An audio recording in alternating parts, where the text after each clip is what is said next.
اللهم صل وسلم وبارك عليك يا حبيبي يا سيدي يا رسول الله. صباح الفل، مساء الفل على كل وقت بتشوفوني فيه، اخواتي حبايبي متابعيني الغاليين. انا عارفه ان انا مقصره معاكم الفتره اللي فاتت، بس زي ما انتوا عارفين الدنيا بالاخبار باللي بيحصل مع اخواننا. الواحد ملهوش نفس لا يفتح كاميرا ولا يصور ولا يعمل اي حاجه في الدنيا. بجد بنتابع الاخبار اعصابنا بتنهار اكتر واكتر، فربنا ينصرهم ويعزهم بجند من عنده. وربنا قادر على كل شيء، قادر يرينا عجائب قدرته في تحقيق النصر بإذن واحد أحد. يا رب يا رب يا رب ينصرهم ويحفظهم يا رب من كل شر. ما تنسوش، ما تعتادوش المشهد يا جماعة، شيروا، ما توقفوش الكلام عنهم، شير لفيديوهاتهم، وصلوا صوتهم للعالم كله. احنا مش في ايدينا بس الدعاء، لا في ايدينا حاجات تانية نعملها، التبرع. لو ربنا كرم اللي عنده اي حاجة منصة على السوشيال ميديا يطلع ويتكلم يوصل صوتنا، يمكن لعل وعسى يعني نقدر احنا نعمل بقية الدنيا كلها مش عارفة تعمله من الحكام. فلنا الله. المهم نبدأ بقى الفيديو بتاعنا ونسمي بالله. حبيت كده ان انا اشارككم فنجان القهوة الصباحي بتاعي. ما هو يعني لازم يبقى في حاجة كده بتعدل المزاج في اليوم، يعني خاصة في النفسية اللي تحت الصفر دي، عشان نقدر نكمل اليوم. فبدأت معاكم بقى بالفنجان القهوة بتاعي. انا حابة ان انا اوريكم التفاصيل بتاعته بكل حاجة. انا مش عاملة دايت لو مركزين في الفيديو، بس بحب استخدم دلوقتي الفترة دي اللي هو السكر بتاع الدايت، عشان انا بشرب كذا مشروب في اليوم، فالسكر كتير يعني هيدمرني حرفيا. فابتديت ابتدي بالسكر كده ان انا اخليه دايت. خلاص كده ظبطت القهوه بتاعتي. القهوه اهم حاجه يا جماعه الميه بتاعتها تكون اقرب للمتلجه، يعني تبقى ميه ساقعه جدا، تمام، وعلى نار هاديه، وهتطلعي احلى وش. انا مش عارفه ليه دايما لما باجي اعمل معاكم القهوه في التصوير الوش ما بيبقاش افضل حاجه، يعني ما اعرفش بقى، توتر، استعجال، يعني مش عارفه. يعني هو الوش شكله حلو وكل حاجه، بس لا انا فعلا بعمل وش افضل من كده. طبعا بقى مع البخور، مع قرآن كريم في الخلفية، كده الصباح بتاعنا اكتمل. ونفضل بقى نذكر ربنا كده، ونخش بقى على الغداء. انا طبعا الفطار، فطرنا فطار عادي جدا، فول وفلافل وحاجات كده، وشاركتها معاكم قبل كده. بس بقى اللي ما شاركتوش معاكم هو حلة المحشي بتاعتي اللي بتنزل في القلب دي، مش في المعدة. بجيب بقى شوية زيت حلوين يعني كده، بنزل بأربع خمس بصلات، وعليهم معلقة من الثوم المفروم، ومعلقة من الهريسة بتاعت الشطة لو متاحة، وشوية ملح، شوية فلفل اسود، ودي بهارات محشي او السبع بهارات براحتنا. حطيت معلقتين صغيرين، تمام، وكمون معلقة صغيرة، ومعلقة صغيرة كزبرة، معلقة صغيرة برضو بابريكا، وده برضو حوالي معلقة صغيرة كده من النعناع، ومعلقتين من المرقة او بديل المرقة، تمام. وبنزل بمعلقتين من الصلصه الجاهزه، وكيس من الصلصه البيتي اللي مفرزينها، عملتها معاكم كذا مره، وممكن اسيب لكم اللينك بتاعها، بتنجزني يا جماعه، تمام.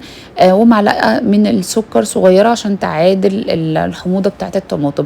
طبعا التفريزات لا غنى عنها. انا اهو شويه الخضره بتاعت المحشي بجيب بكميه وبفرزها في اكياس كده، فبتنفع معايا جدا جدا جدا. وادي الكيس بتاع الرز او الكيلو، ببقى غسلاه ومصفيه كويس جدا، ونزلت بيه على التسبيكه بتاعتي بعد ما طفيت عليها، تمام.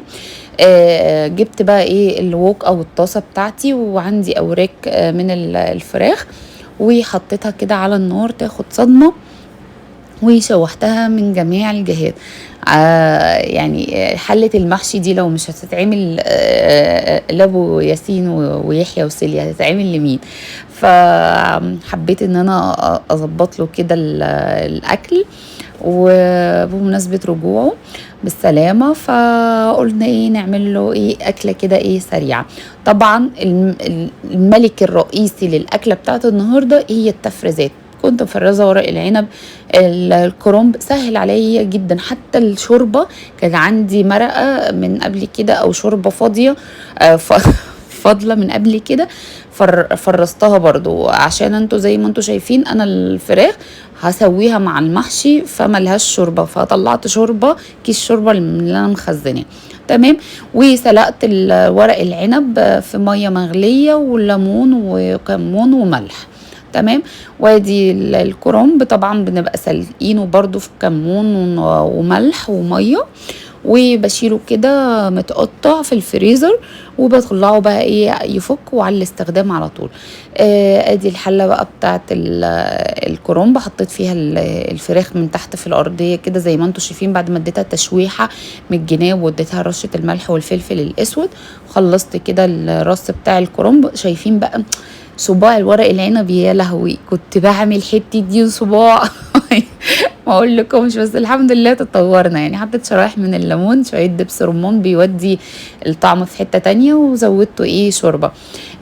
هنا عندي اللي هو الصلصه اللي هي بتاعت بيتي دي حلوه قوي. حطيتها كده ونزلت بقى ايه بالشوربه او الصلصه الجاهزه، تقلبوها كده مع الشوربه او المرقه بتاعتكم. اهم حاجه الصباع نصه يبقى ظاهر كده، يعني متغطي قبل النص كده بالشوربه زي ما انتم شايفين، يغلي ونحط تقل عليه عشان ما يبقبقش. ولو عندكم الورق بتاع الكرنب مش متفرز كده يبقى عندكم ورق سليم، حطوه من على الوش كمروا بيه. تمام. انا طبعا بحط تقل زي ما انتم شايفين، طبق اي حاجه. بصوا ولا بيطلع من مكانه ولا بيجراله اي حاجه. وبعد ما بيغلي بوطي عليه بقى واسيبه يعيش حياته لحد ما يستوي خالص. تمام.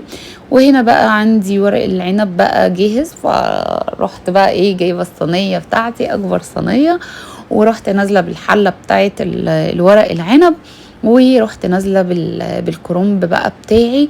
واتفرجوا بقى على المحشي واللحمه او الفراخ اللي دايبه دوب دي. يعني بصوا بوريكم دلوقتي. شايفين العظمه بتتخلي لوحدها يا جماعه، خدت بقى التسويه، متشوحه ومستويه كده وكمرنها. فبجد لا كانت رهيبه. والمحشي يعني فوق الخطير بشهادة كل اللي داق منه الحمد لله. بصوا الرز مفلفل وطعمه يجنن. جربوا المحشي على طريقتي بجد هتدمنوه. انا للاسف مش بعرف اعمل كميات كبيره عشان اعرف اعزم ناس كتيره عليه، بس يعني الحمد لله بفضل الله بعرف اعمل محشي حلو يعني. بصوا بقى طبعا عملت حلو سريع مريع، اللي هي المافن بتاعه دريم، حلوة جدا جدا جدا. هي بتيجي اصلا الكابس بتاعتها، امشوا على الخطوات اللي مكتوبة، بتيجي بالشوكليت شيبس كل حاجة جاهزة فيها.